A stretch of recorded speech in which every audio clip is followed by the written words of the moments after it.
দেখা যাচ্ছে যে মামুন জেলে ছিল, পুরো 1 মাস ধরে জেলে ছিল বন্দি। সে লায়লা কিন্তু তার বিরুদ্ধে মামলা করেছে, ধর্ষণের মামলা করেছে। সেই মামলায় এখন কিন্তু সে মামুন রায় পেয়েছে, কারণ সেই রায় থেকে এখন জেল থেকে বের হয়েছে। জেল থেকে বের হওয়ার পর কিন্তু ওনার আম্মুকে প্রথম যে কিন্তু ওনার আম্মুকে প্রণাম মানে সেবা করলো।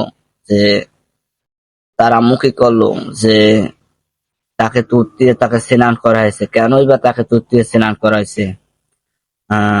সোনাবুড়িতে জল ছিল, সেই জলটা দিকে তাকে স্নান করাইছে। কেনই বা তাকে স্নানটা করালো? যে মামুনের মুখ থেকে শুনে আসি বা মামুনের মার মুখ থেকে শুনে আসি যে কেন তাকে আহ দুধ দিয়ে স্নান করাইলো। আর মামুন এরাই বলে গেছে যে জেল থেকে যখন বের হয়েছে, যে আমি বছর হয়তো মনে করো আমি উদযাপন করতে পারি নাই, আমার ভাই বোনকে নিয়ে বৌদি নিয়ে আমি উদযাপন করতে পারি নাই, আমি ছেলে নিয়ে কাটাইছি। বা আমার বিরুদ্ধে যারা আহ, যারা আমাকে যারা খারাপ করতে পারে, তারা যদি সুখে থাকতে পারে তাকে সুখে থাকুক, আমার কোনো ওই নাই। সে কেনই বা বলেছে তার মামুনের মুখ থেকে শুনে আসি।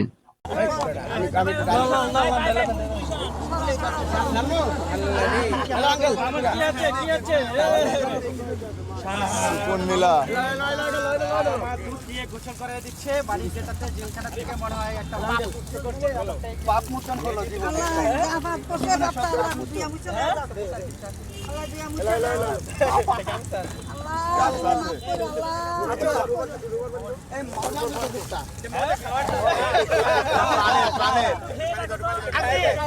এখন দেখতেছি আবার পানি দিচ্ছে, এটা কোন কিসের পানি? সোনার উপর পানি দিয়ে পাপ মোচন করছে।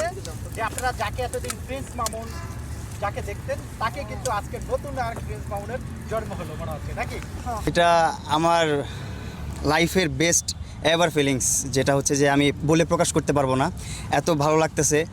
আর মনে হচ্ছে যে এতদিন আমি মায়ের গর্বে ছিলাম, জেলখানাটা হচ্ছে মায়ের গর্বের মতন। ওইখানে বাইরে কি হচ্ছে না হচ্ছে কোনো কিছুই আমি খোঁজ খবর পাচ্ছিলাম না ওরকমভাবে, কিন্তু ভালো ছিলাম, অনেক ডিসিপ্লিন অনেক ভালো। জেলখানাটা আমি যেটা মনে করি ওটা সাজা যাওয়ার জায়গা না, ওই জায়গাটা হচ্ছে মানুষকে পরিবর্তন করার জায়গা। ওই জায়গাটা এত সুন্দর ডিসিপ্লিনভাবে চলাফেরা, এত সুন্দর জায়গা, একদম লাইক অনেক আমাদের বাংলাদেশ ইউনিভার্সিটি আছে, অনেক বড় বড় ইউনিভার্সিটি, ঢাকা ইউনিভার্সিটি বলতে পারেন, আপনার স্টেট ইউনিভার্সিটি, আরও বড় বড় ইউনিভার্সিটি আছে, যেসব ইউনিভার্সিটির স্টুডেন্টরা ব্যাচেলার থাকে, ওই প্যাটার্নের থাকাটা, ওই প্যাটার্নের চলাফেরা, ওই প্যাটার্নের সব কিছু একটা রুলস অ্যান্ড রেজুলেশনের উপর দিয়ে চলে। তো সব কিছুই ওভারঅল ভালো ছিল, ভালো লাগছে। এই জেলখানা থেকে বের হওয়ার পর মনে হলো যে আমি মার গর্ভ থেকে বের হলাম, পৃথিবীতে আসলাম, সব কিছু নতুন লাগতেছে, সব কিছু সুন্দর লাগতেছে। এই মানে কখনো চিন্তা ভাবনা করি না এই প্রকৃতি এত সুন্দরভাবে দেখবো, মানে আমরা কখনো ফিল করি না, কিন্তু আমরা কিন্তু সবসময় প্রকৃতি দেখি। কখনো আকাশের দিকে তাকায়, আমি মাঝে মধ্যে যখন জেলে ছিলাম তখন আমি আকাশের দিকে তাকায় আকাশটাকে ফিল করতাম। এরকম ফিল কিন্তু আমি বাইরে থাকা অবস্থা কখনো করি নাই। যখন আমি অভাবটা বুঝছি তখনই আমি ফিল করছি। যাই হোক, আল্লাহ উত্তম পরিকল্পনাকারী, এটা আমি বিশ্বাস করি। উনি যা পরিকল্পনা করে রাখছে আমার জন্য সেটাই হবে আমার কপালে, আমি কাউকে দোষ দিব না। আমাকে যদি কেউ ক্ষতি করে সুখে থাকে সে সুখে থাকুক, আর আমাকে যদি কষ্ট দিয়ে সে ভালো থাকে ভালো থাকুক, আমি এটাই চাই। আর একটা কথা বলতে চাই, যেটা হচ্ছে যে মামলার বিষয়ে, যে এখানে কিছু ভুল আছে যেগুলো হচ্ছে একটু আমাকে কষ্ট দেওয়ার জন্য বা আমাকে খারাপ রাখার জন্য ওরা বানোয়াটভাবে বানাইছে, এটা আপনারাই জানেন, আমি এটা বলতে চাই না। সো আমি কাউকে কখনো কোনো প্রলোভন দেখাই নাই, আর আমি কাউকে কখনো প্রলোভন দেখাবো না ইনশাল্লাহ। যা হয়েছে আমার নসিবে ছিল। সো একটা জায়গা থেকে বেরিয়েছি, আমার এখন হচ্ছে যে আমার আব্বু হচ্ছে দুধ নিয়ে আসছে, আমাকে দুধ দিয়ে গোসল করাবে। আমি হচ্ছে দুধ দিয়ে গোসল করে আমি আমার নতুন জীবন শুরু করতে চাই, নতুনভাবে আমি নিজেকে গড়তে চাই। আমি আপনাদের দোয়া চাই, আপনাদের কাছ থেকে দোয়া ছাড়া আমার কিছু চাওয়ার নাই। আমি আপনাদের কাছে ধন সম্পদ কিছু চাই না, শুধু দোয়াই চাই। আর আমার বাবা মার দোয়া তো আমার সাথে আছেই, আপনারা আমার দোয়া করবেন। একটু জানতে চাই ভাইয়া, যে জি। আপনি জেলে কাটানো সেই মুহূর্তগুলো আসলে আমরা প্রতিনিয়ত তো জেলে আসছি, যে জেলে একটা মানে যারা থাকেন তাদের সেই মুহূর্তগুলো খুবই কষ্টের কাটে, মানে আপনার আসলে ওখানে কষ্টের ওইটাই বললাম যে মায়ের গর্বে ছিলাম, এরকম ফিল হয়েছে যে বাইরের কোনো আলো বাতাস, বাইরের কোনো চিন্তা ভাবনা এরকম ছিল না। কিন্তু ভিতরের যে ডিসিপ্লিনটা আপনারা যে বাইরে থেকে যেটা অনুভব করেন ফিল করেন, ভিতরে কিন্তু ওইরকম না, ভিতরে কিন্তু একদম ইজি, ভিতরে সব কিছু আছে, আপনি সব কিছু করতে পারেন ভিতরে। সব লিগেল করতে পারবেন, ইলিগেল কোনো কিছু করতে পারবেন না আপনার এখানে।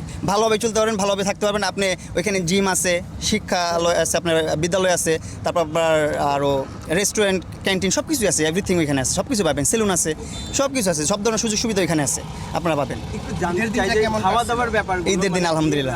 আম্মা বলছিল যে আপনার মানে বাইরেও আপনি খাওয়া দাওয়া কম করেন, কিন্তু ওখানে যে আপনি খাওয়া দাওয়া করতে পেরেছেন কিনা, মানে এই ব্যাপারটা একটু। আসলে খাওয়া দাওয়া হচ্ছে যে একটা সরকারি খাবার, তো সবার জন্য একটা খাবার বরাদ্দ থাকে, খাবারটা অবশ্যই মানসম্মত ভালো।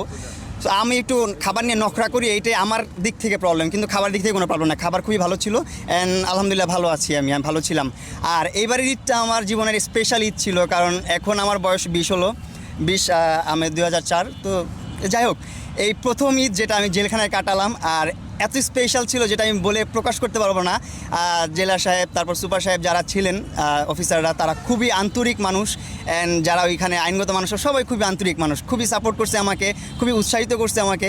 অ্যান্ড ওইখানে মনোচর্চার অনেক ভাইয়েরা ছিল, রকি ভাই ছিল, ওনারা আমাকে খুব সাপোর্ট করছে। ঈদের দিনে আমি একটা ডান্স প্রোগ্রাম করছি, আপনারা হয়তো বা দেখছেন কিনা জানি না, ভাইরাল হয়েছে মনে হয়, জানি না আমি। সো ওইখানে আমি আমার অনেক ফ্যান ফলোয়ার, অনেক ভক্তবৃন্দ ছিল। আমি যখন প্রথম দিন জেলখানায় এন্ট্রি নিছি, নেওয়ার পর অনেক ভক্তবৃন্দ ভরে গেছে, অনেক মানুষ, সব মানে আমার কারাগারের সামনে মানুষ ভরে গেছে। সবাই এত জ্যাম কেন, এত মানুষ কেন? সবাই যারা না চিনে, যারা অনেক দিন যাবত, দীর্ঘদিন যাবত কারাগারে আছে, জেল খাটতেছে, তারা তো আর বাইরের ভার্চুয়াল জগৎটা জানা। যেমন আমি 20 দিন যাবত কী হয়েছে ভার্চুয়াল জগতে, বাইরে কী হইতেছে এটা আমি বলতে পারি না। মানে 20 দিন আমি মায়ের গর্ভে ছিলাম, অন্ধ ছিলাম একদম, এক কথায়। তো ওই রকমই অনেকে অনেক কিছু জানে না। তো তারা দেখে বলতেছে মামুনকে, তাদের দেখে তারাও আমার ভক্ত হয়ে গেছে, তারাও আমার ভালোবাসা শুরু করলো। প্রথম তো ভক্ত ছিল না, তো ঈদের দিন যখন পারফরমেন্স করলাম, ডান্স করলাম, আমার প্রতিভাটা আমি তুলে ধরলাম যে আমি কিছু পারি, দেখাইলাম, তখন যারা আমাকে না চিনতো, শুধু নাম জানতো, তারাও এখন আমার ফ্যান ওইখানে, তারাও আমাকে ভালোবাসে। অ্যান্ড সবাই আমাকে অনেক আদরে রাখছে, আমি অনেক ভালো ছিলাম। অ্যান্ড জেলখানা আমি মনে করি শাস্তির জায়গা না, এটা একটা পরিবর্তনের জায়গা। ওইখানে যে আপনারা পরিবর্তন হতে পারবেন, নিজেকে শুধরাতে পারবেন, এটা একটা জায়গা। যাই হোক, আপনার সেই পরিবর্তন মানে এখন কতটুকু কাজে লাগাবে?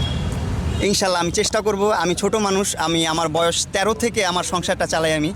আমার বাবা, আমার মা সবাই আছে, ওনাদেরকে আমি ইচ্ছা করে আমি ব্যবসা করতে দিই না। আমার বাবা কিন্তু ব্যবসার প্রতি অনেক মানে ফ্যাসিনেশন, ওনার ব্যবসা করতেই মন চায়, টাকা লস হোক যাই হোক, উনি মাগনা যে মাল দিয়ে আসে, তারপরও ব্যবসা করতে চাই, তারপর আমি দিই না, কারণ হচ্ছে ওনাদের অনেক বয়স হয়েছে।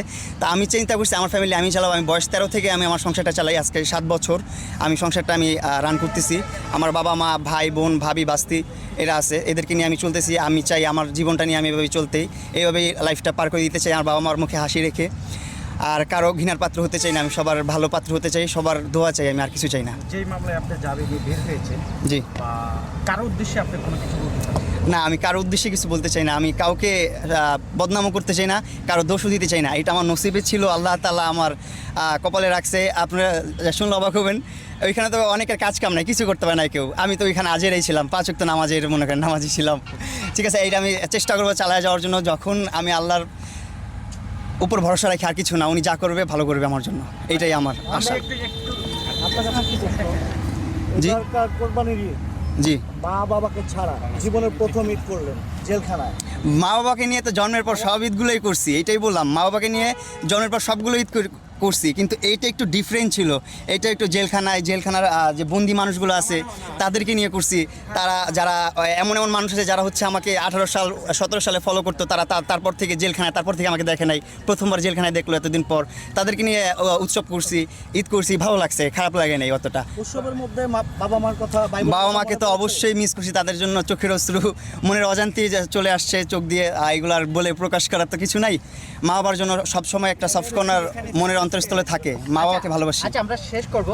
একটু যদি বলি যে আমি আজকে কিন্তু চমৎকার একটা হাসি দেখতে পাচ্ছি, মানে আপনার দুই পাশে দুইজন মানুষ আছে, কিন্তু গত 20 দিন ধরে কিন্তু এই জিনিসটা দেখিনি। আংটি আজকে মনে হয় ভোর 5টা থেকে এখানে এসে উপস্থিত। তো আংটি, এই যে সন্তানকে দুধ নিয়ে আসছেন গোসল করার জন্য, আসলে কি কেন একটু যদি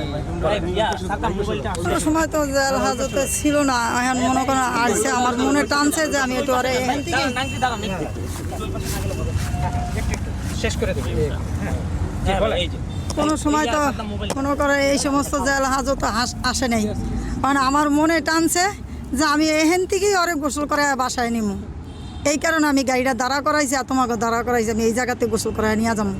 আমার ভূতের উপরে যে আর কোনো বিপদ আল্লাহ যে না দেয়। খালাম্মা, দোয়া করবেন আপনারা আমার দোয়া জন্য। করি সবাই দোয়া করি সামনে যেন আর বিপদ না বিপদ না আসে, আল্লাহ যে বিপদের থেকে মুক্তি করে, আল্লাহ যে ওরে ভালো রাখে। জানি না এটা আপনারা কিভাবে দেখবেন, আমি জানি না, তারপরে এটা আপনারা একটু পবিত্র জিনিস অনেকে অনেক কথা বলে এই সোনারুবা পানিটা গোসল করামু আর দুধ দিয়া গোসল করামু। পানিটা কি যাই হোক, এটা আপনারা আবার নেগেটিভলি নিয়ে নেবেন। হ্যাঁ সোনারুবা পানি আর এই যে দুধ দুধ দুধ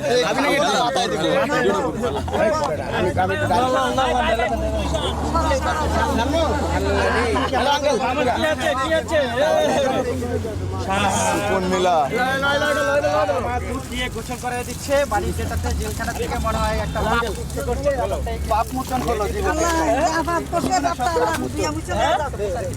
আল্লাহ দিয়া মুছে দাও। আল্লাহ মাফ করে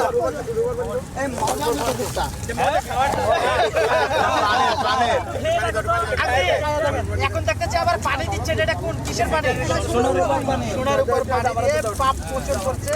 যে আপনারা যাকে এতদিন প্রিন্স মামুন যাকে দেখতেন, তাকে কিন্তু আজকে নতুন আর প্রিন্স মামুনের জন্ম হলো মনে হচ্ছে নাকি? আপনারা কি নেগেটিভলি নেবেন না? আমার বাবা মা আমরা জানতাম যদি কোনো বিপদে থাকে তাহলে বিপদের বন্ধু আমার আম্মু অনেক সময় অনেক কথা বলে ফেলে ভুল করে, আপনারা নেবেন না। আপনারা একটু আমার মার কথাগুলো একটু নরমভাবে নেবেন। সব আমি একবার সলা দিছি উপরে শীতের সময় এক জায়গায়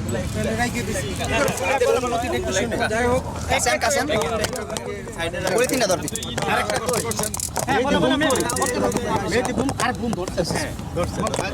আচ্ছা, আমি যেটা বলতেছিলাম, এইসব বিষয় নিয়ে আপনারা আবার হাসি ঠাট্টা করেন না। যা করতেছে আমার বাবা মা খুবই সহজ সরল একজন মানুষ, অ্যান্ড আমি একজন সহজ সরল পরিবারের সন্তান। অনেক ভুলই করছি আমি, আমার বয়সটা মাত্র 20। আমি 13 বছর বয়স থেকে যেহেতু স্ট্রাগল করি, অনেক ভুল ত্রুটি করি, আপনারা ক্ষমা সুন্দর দৃষ্টিতে দেখবেন। অ্যান্ড আমার মা অনেক কথাই বলে ফেলে, চিন্তা ভাবনা করে আমার ছেলের ভালো হবে, আমার ছেলের উপকার হবে, কিন্তু ওইটা যদি আপনারা নেগেটিভলি নিয়ে নেন, ওইটা যদি আমার অপকার হয়ে যায়, সেটা আপনারা একটু খেয়াল রাখবেন, একটু দোয়া রাখবেন আমার জন্য, এটাই আপনাদের কাছে চাওয়া আমার। ভাই, একটা ছোট্ট প্রশ্ন ছিল। সকাল থেকে আমরা বেশ কয়েকবার দেখলাম এসে এখানে অপেক্ষা করছেন, তো এরকম যদি কোনো পরিস্থিতির সৃষ্টি হয় বা ভালোবাসার টানে তার কাছে ফিরে যাওয়ার কি কোনো সম্ভাবনা আছে কিনা?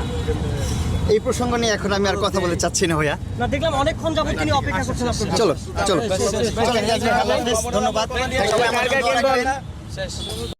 দেখেছেন যে মামুন তার ভুল সে বুঝতে পারলো, যে তার বয়স হয়েছে 20 বছর, সে নাইলার সঙ্গে কিন্তু সে অবৈধভাবে সংসার করেছে, যে সে তার ভুল যখন বুঝতে পারলো, তাই তাকে সবাই ক্ষমা করে দেবেন।